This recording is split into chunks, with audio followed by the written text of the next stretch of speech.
Hello, I'm Stephanie Mandeville, Communications Director for NEA Rhode Island, and this is Ask Larry and Bob, and I am here with Larry Pirtle and Bob Walsh. Hello, gentlemen. Morning, Steph. Good morning, Stephanie. Good morning, Larry. I think we're season 3, episode 3 today on this beautiful first day of October.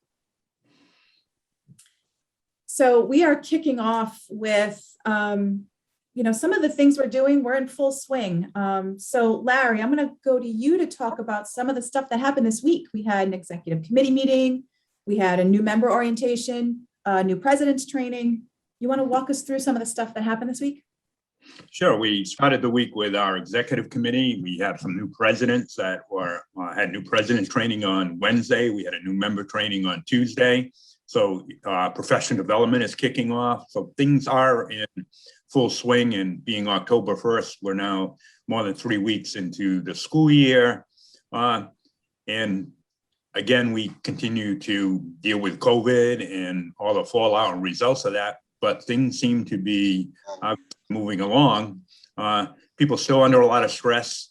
I hear that all the time, and rightfully so. But I think being back in person is something that everyone is happy with, and we need to continue that. We can talk about later on in the show some of the things to continue to make that happen.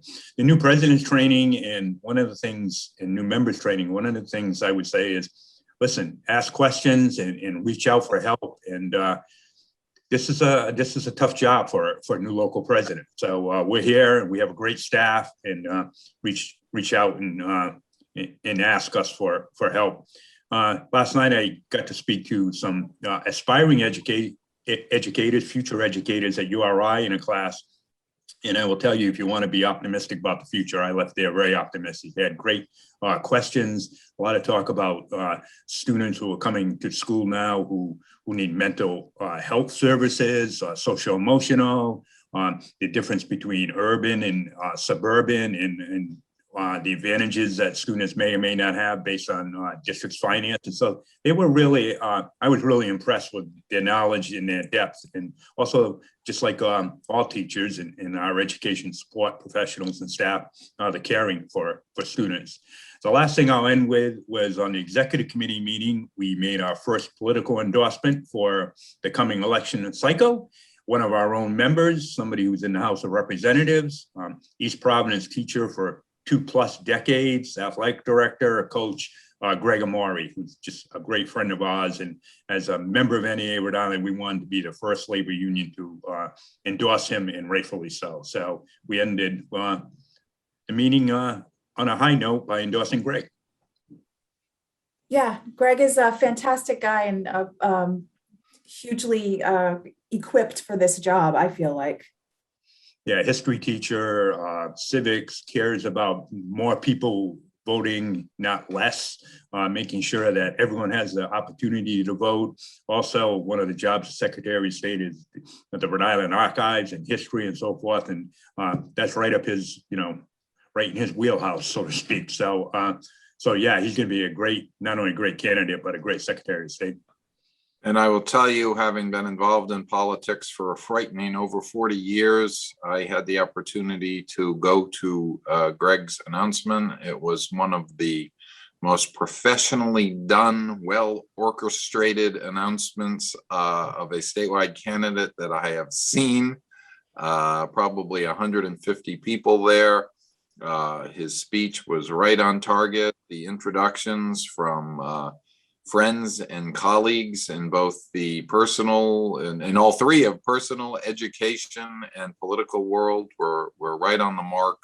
And it really was a wonderful kickoff. It is absolutely understandable that the vast majority of his colleagues in the Rhode Island House of Representatives have already signed on in support of him. I think of 64 Democrats in the House, I think 55 or 56 are already with him. So he is off to a really impressive start. I expect lots of endorsements of his candidacy to follow. And knowing him for a long time, we are all very proud of him. This is a great thing. It is. Let's stay on politics for a little bit here. There are some special elections that are in our Neary districts coming up. So there's East Greenwich School Committee is a special election, and then Portsmouth has a bond referendum for about $21.4 million in school construction and renovation. That I believe voting ends November 2nd. I believe it opens October 12th for that. Bob, East Greenwich, did you vote already? I think voting is I open, did. right? Voted earlier this week at Town Hall. The official election is next Tuesday. It's a race for an open seat. The candidate I voted for was Nicole Buca. I hope I'm pronouncing her last name right. I have not met her. I've read her literature. I've read her opponent's literature and the interviews both of them have done. And Nicole is clearly the one who is most aligned with our interests and values. The folks at the East Greenwich Teachers Association have sent feedback to us. That's the way they'd like to see this race go. So I would encourage all of you who live and vote in East Greenwich, if you haven't already voted early, to get out on Tuesday and vote. You can also get over to Town Hall on Monday and vote in person during the hours that Town Hall is open, which is a new thing that everyone can avail themselves to in elections. But if you don't have the chance, then get out and vote on Tuesday, and hopefully we'll get a good outcome in that race. So for Portsmouth bond referendum, that would be approve, reject for folks who are in that area, approve. So there are a few other special elections out and around. I believe Central Falls and Pawtucket have some specials. I would encourage people to go to the Secretary of State's website, which is, I'll hand it to Secretary of State Gorbea and her team that have streamlined that website and made it extremely accessible, easy to use, easy to follow, very easy to navigate. So go check that out. There's also Senate District 3, which is up in the east side of Providence, has a primary on October 3rd. What are we, 5 candidates there? 4, 5? 5 Democratic candidates in the primary, and there's a Republican on the ballot for the finals in a month away. Fascinating race. Normally I can say you can go and look at the positions of the candidates and figure things out here. All the Democrats at some level are aligned with the issues that we care about, supporting public education, supporting workers. This is a 5 candidate race. I really think this is a race between 3 of those 5 candidates. The AFL-CIO, which we are proudly part of, has endorsed Hillary Levy-Friedman. I know Hillary because she used to live in East Greenwich and be chair of the East Greenwich Democratic Town Committee, and helped when we got a big Democratic turnout and took back a lot of council and school committee seats and the state representative and state Senate seats. So she certainly knows what she's doing, and she's got a lot of our friends in support of her campaign. That said, I personally and we organizationally have friends in all the camps, and I think we would be remiss if we did not mention that. Our friend Representative Edie Agello is supporting former Providence City Councilman Sam Zurier. I really probably see this as a race between Hillary and Sam for the top 2 slots. There's going to be a massive turnout. I think the turnout could approach 4,000 votes, which for a special election with only one race on the ballot is just amazing.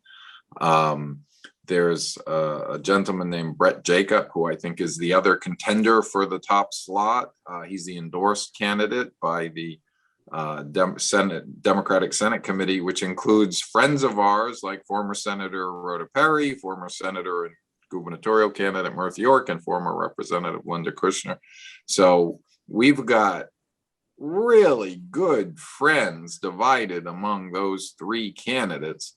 There's also a Rhode Island political co-op candidate in the race named Gina Pham, and former state representative Ray Rickman is in the race.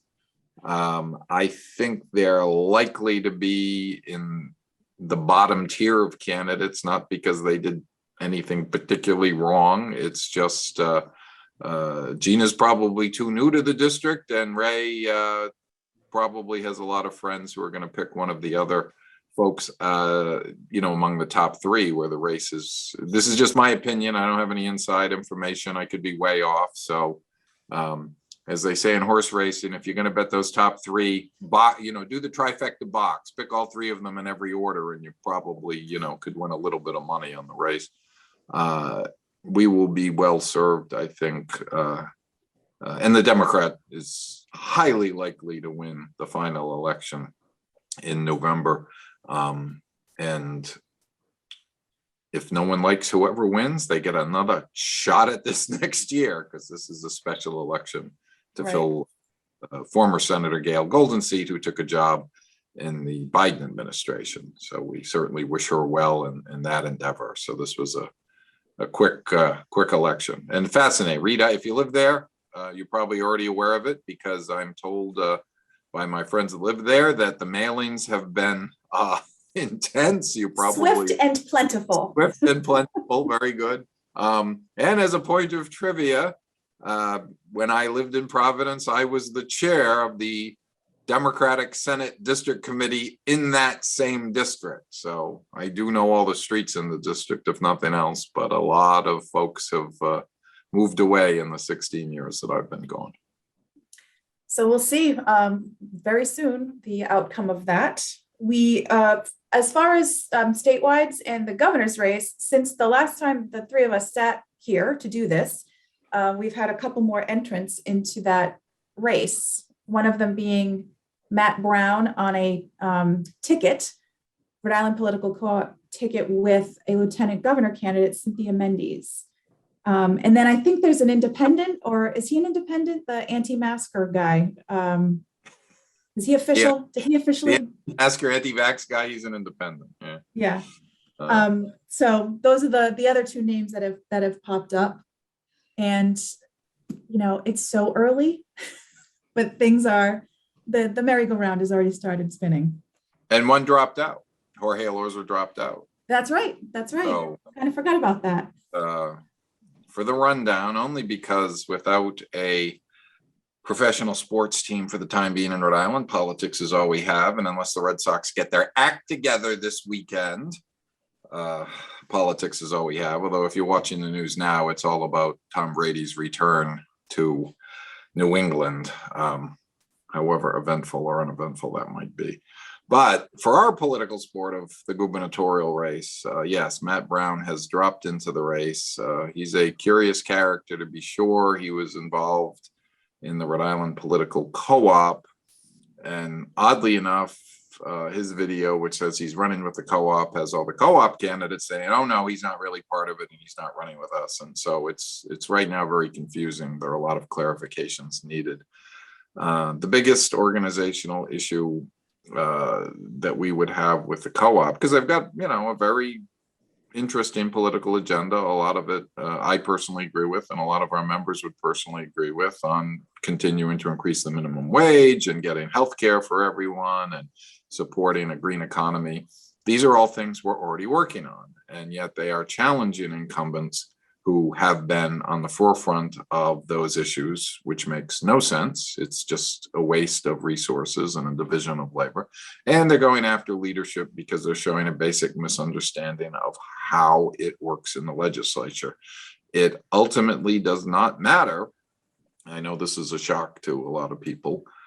Which person is banging the gavel at the front of the room? The goal is to have a majority of votes in both chambers and a governor who agrees with a particular issue, and then the issue can move. So if you can get to 20 plus in the Senate and 38 plus in the House, and a governor who's willing to sign a bill, or numbers bigger than that, if you have to override a governor's veto of a bill, that's how you move an agenda. So going after folks who already agree with you and trying to change who's sitting in what chair in the legislature without understanding how it works is naive at best and a waste of resources at worst. So I can't say I wish the co-op well.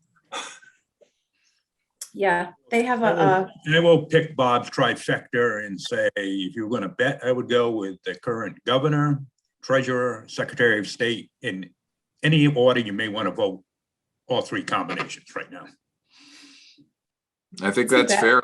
We don't I've said, as many of you know, I get to do commentary on some of the talk shows as more of a political analyst than from the perspective of my day job. And early on, I said that Governor McKee was the front runner by virtue of being governor, by having supported Democratic Governors Association and a decent working relationship with House and Senate leadership.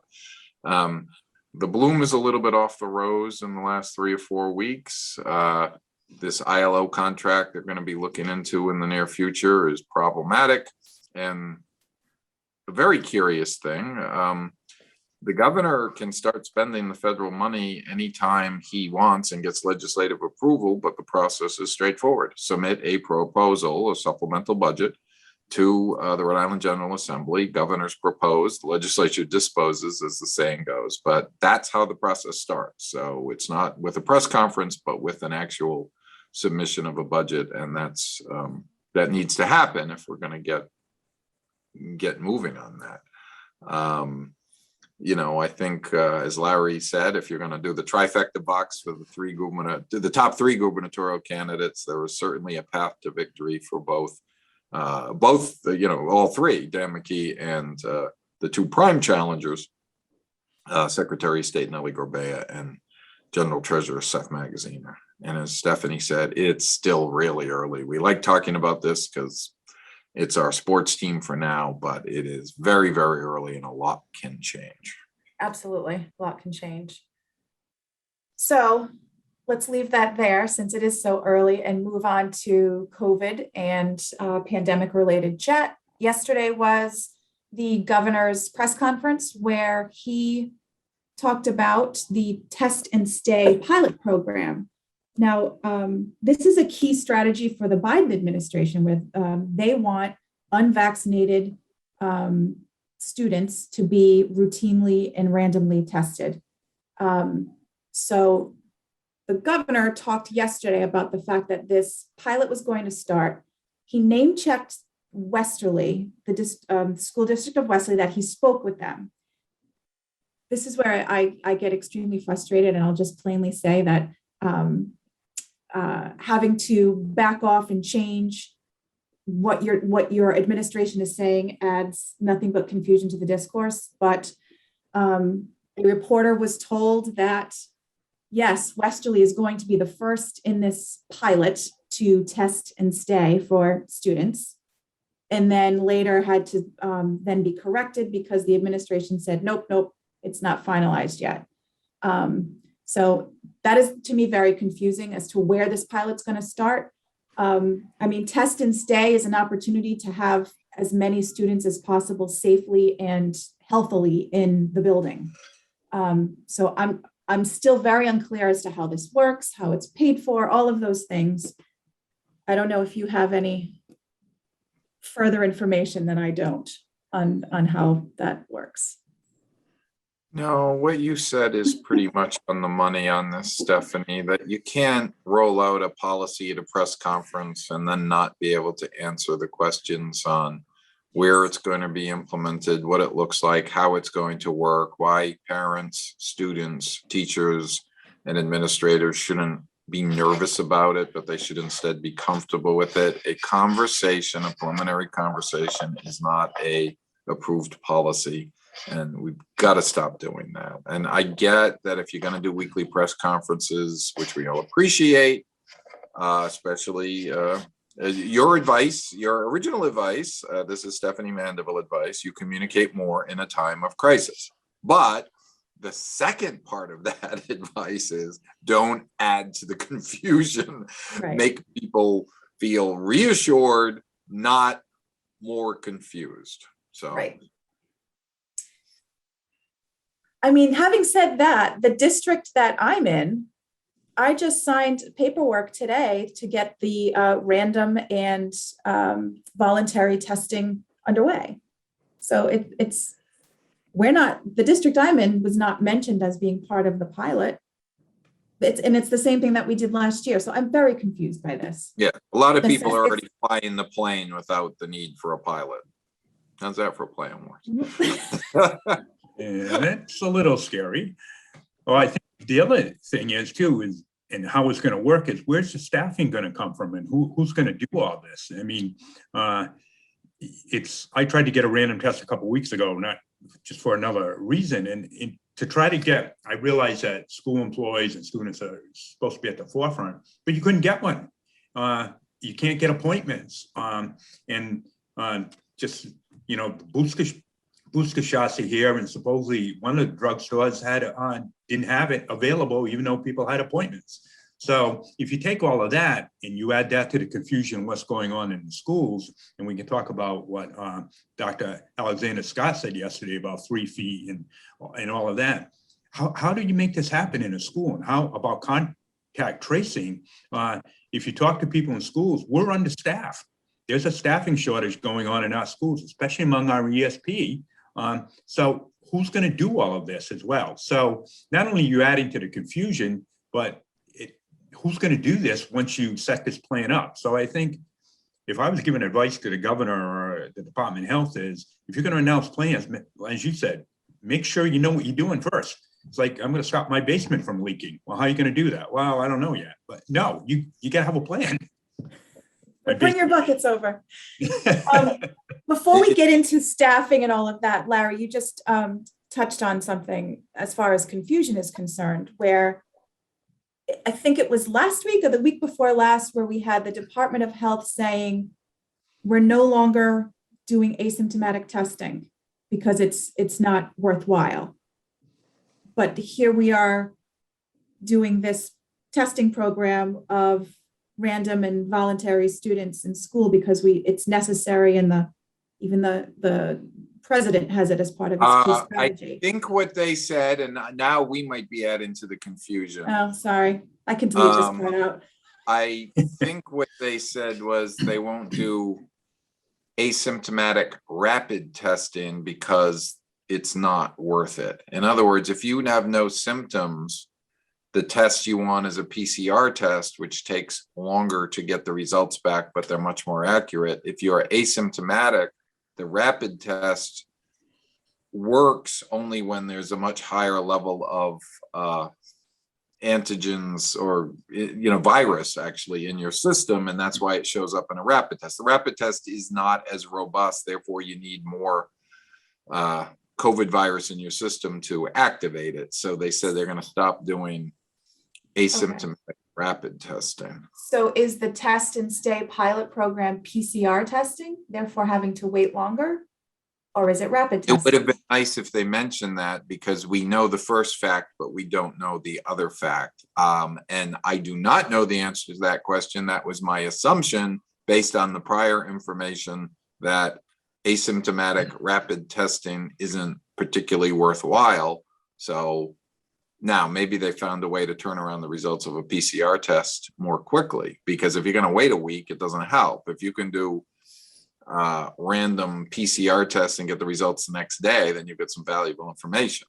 If you're going to have to wait a week, then you're already off to the races. You know, then that means someone who tested positive on a Monday doesn't get the results till Friday. They've been in contact with their colleagues and classmates for a long period of time. So what was one thing? I think, let me say just for myself, I think if this is important, I think we need to do this. I think it's helpful in the situation that we're in. I know that for, again, me personally, the district that I'm in, the form that I signed said rapid and PCR. So I don't know if they're just, you know, throwing them in a bowl and okay, which one is the kid going to get, PCR or rapid? I don't know. Now I have to go check the form I just signed, but. And beyond schools, like Bob and I know with PPAC, you're going to need to be tested, and you could have the rapid test, but it has to be done that day. So in an effort to return to normal, a lot of places are requiring testing, but if it's not available, then what do you do? And that would carry over, I would think, maybe eventually to school events as well, that, you know, if you're going to have a large crowd, maybe you need to be tested, you know, or show vaccination, whatever, but so they have to be available. Let me clarify also from what I just said. The state is not offering for asymptomatic, but you can do get an appointment. So you're going to have to think ahead. if you've got tickets for PPAC or schools are requiring them for football games or whatever, you're going to have to get your appointment from a pharmacy or wherever to make sure that you're prepped and ready for that. It is available. You just have to think ahead and go do it. If you're not vaccinated, you will need one of those 2 tests to attend places like PPAC or Trinity or everything else. If you can show a vaccination Right. card, you do not need to show those test results. We don't want to hurt PPAC business. No. In 2 weeks, the first big show is in Providence, Pretty Woman. That's exciting. And I also saw that Trinity is going back to in-person Christmas Carol, which is great. Good news. So let's talk about something that Nicole Alexander Scott mentioned at the press conference yesterday, which is worth talking about and goes back to, Larry, what you were saying about staffing, et cetera. She wants to, she made it a point to highlight that there are 3 things that need to be done in school districts to ensure health and safety: masking, continuous and constant masking in the building, 3 feet of distance between students, and effective contact tracing. And she specifically mentioned accurate seating charts in classrooms and buses. She didn't mention cafeterias, but I would imagine that would also need to be. When she was saying this, my first thought was, okay, but who's responsible for that, or who's accountable for that? And how do we make sure that's happening? Bob, you and I talked about this yesterday. Well, it's derivative of the prior problem. If you're going to start shuffling, if you have a plan and you're going to have seating charts and everything else, there's got to be some maintenance of that plan or the whole system falls apart. And this is a cautionary tale for everyone.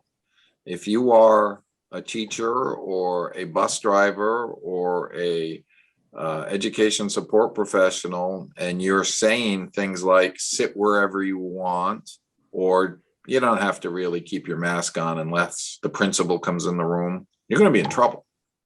You're going to be in big trouble, because if there's a case that comes in the room, the kids are all going to say, no, that's not what happened. I was over there. I wasn't sitting there. And the whole thing's going to fall apart. It is what we said from the beginning of this: see something, say something. If they're changing the rules, you got to go up the administrative chain and say, hey, why is this happening? My understanding was everybody had to be in their assigned pod and their assigned slot. You got to push that information right up to, in the schools, the management level, and let folks know, because it's a reportable violation of the COVID protocols. And until we get to the level where our students can get vaccinated, and the good news is they're heading to emergency use authorization for the Pfizer vaccine for students from 5 to 11, 12 and up can already get it. We're going to be like this. There's one school in Massachusetts, or I think Massachusetts has adopted a protocol. If you get to 80% vaccination level among students, you can start relaxing some of the other rules. But we can't get there yet for the under 12 crowd because we don't have a vaccine approved yet. And I don't think we're close to there in most places for our secondary students. So Larry, Larry, you touched earlier on that an underlying problem of staffing for this thing. Yeah, and I think before I even touch on that, it goes to, the distancing and the seating charts and everything. But have people been in schools lately with, second graders and third graders doing group assignments or working together? Or that means just what Bob talked about. We need to really be pushing the vaccines even harder. And, if it comes to the mandates, but we can relax a lot of this once every student can be vaccinated and every staff person can be vaccinated. So the solution's there. We just have to be, I think, in this state, the leaders need to be more forceful on it to require it all. But the staffing is a huge issue, not only in Rhode Island, but around the country. Many schools are understaffed, especially in the urban areas. But where I'm hearing and seeing it is with our ESP members. They're understaffed. So you can imagine who's going to be doing a lot of the contact tracing here, maybe our ESP members, but we don't have the staff for it. we don't have bus drivers right now. Bus districts having a hard time getting bus drivers. So all this is good, but who's going to do it? The couple of other random things on the COVID topic. You have heard in the past the conversation once we get to 70 or 80% vaccination level, and I just mentioned it regarding high schools. That's why I'm cycling back to it. The new thinking is to get ahead of this, we've got to get folks up. We've got to get the population up to the 95% vaccination level. I'm on the COVID task force for the state with people a lot smarter than I am. As I said the other night, Dr. Jha being one of them, he's the one who was saying 95% is where we need to be. And I think you'll see a push once we get full approval for mandatory vaccinations for students.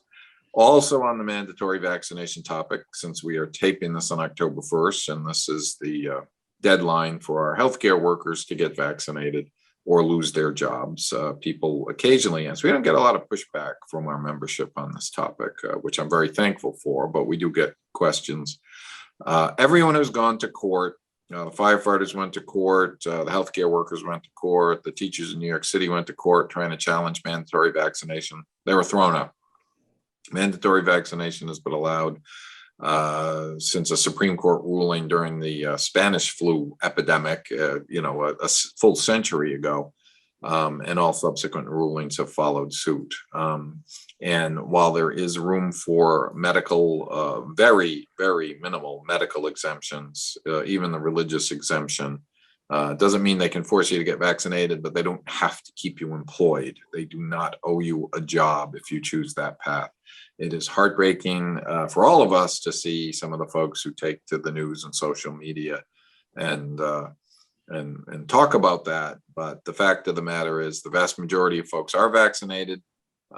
Those folks are the exceptions. I don't understand the media's belief that they're giving equal time by talking to one person who got vaccinated and one person who didn't. That's not equal time. They should be talking to 18 people who got vaccinated, one who intends to and hasn't gotten there yet, and one who refuses, if you wanted to do equal time on the news on these things. But there is everybody is fully aware at this point that if they're in a profession right now that requires mandatory vaccination, they're going to have to get it. There are a couple of places that roll out to a frequent testing protocol, but a lot are just straight shot, get it or get out. Really, that's the tough love approach, and that's the only way we're going to get ahead of this thing. Yeah.